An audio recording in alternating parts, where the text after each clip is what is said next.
Today, we are diving deep into one of the most supportive and caring personality types out there. We're talking about the ESFJ, the personality that's often called the very heart of society. So, let me ask you something. Does this sound like you? Or maybe someone you know really well?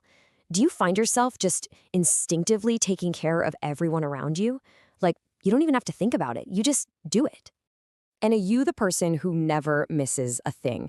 You're the one who remembers every single birthday, every anniversary, all those tiny little details that make people feel noticed and special. What about this one? Do you just absolutely hate conflict? Is your deepest, most fundamental desire just for everyone to get along and be happy? Well, if you were nodding along to all of that, you need to know this isn't some kind of flaw. It's actually your superpower. You're the heart of human connection.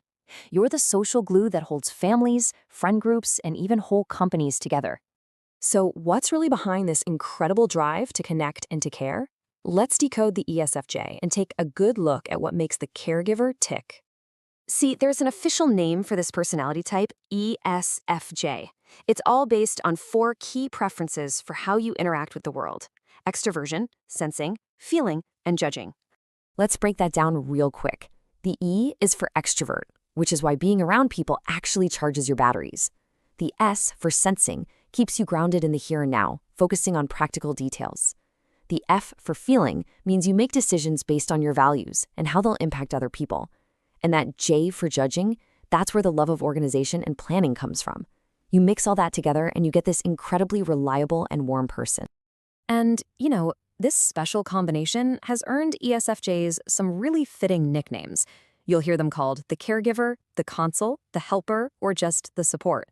See the theme here? It all points back to that deep, deep need to serve and connect with others. But, like with anything in life, there's another side to the coin. Every strength has a shadow. So let's talk about the 2 sides of the caregiver and see how their greatest gifts are actually tied directly to their biggest challenges. Okay. Look at this. This is the duality of the ESFJ in action. That deeply caring nature, it's an incredible strength, but it's also what can make them a little too sensitive. That amazing sense of responsibility and loyalty, it's why criticism can cut so deep. And being a fantastic organizer, well, sometimes that can spill over into being just a little bit controlling. It all comes from the same place. This really gets to the heart of it, the internal monologue that so many ESFJs live by. If everyone else is happy, then I'm happy. Now, that thought can fuel incredible acts of generosity, for sure, but it can also be a one-way ticket to burnout if it isn't kept in check. Right, so understanding that internal drive is key. So let's take a look at how this all plays out in the real world. How does this caregiver personality actually show up in careers and in relationships? It's really no surprise where ESFJs tend to thrive. Just look at this pattern. Healthcare, education, social services, HR, they're all roles built around people, structure, and making things better for others. It's why you find so many amazing ESFJs as nurses or teachers. They get to see the positive impact they're having every single day.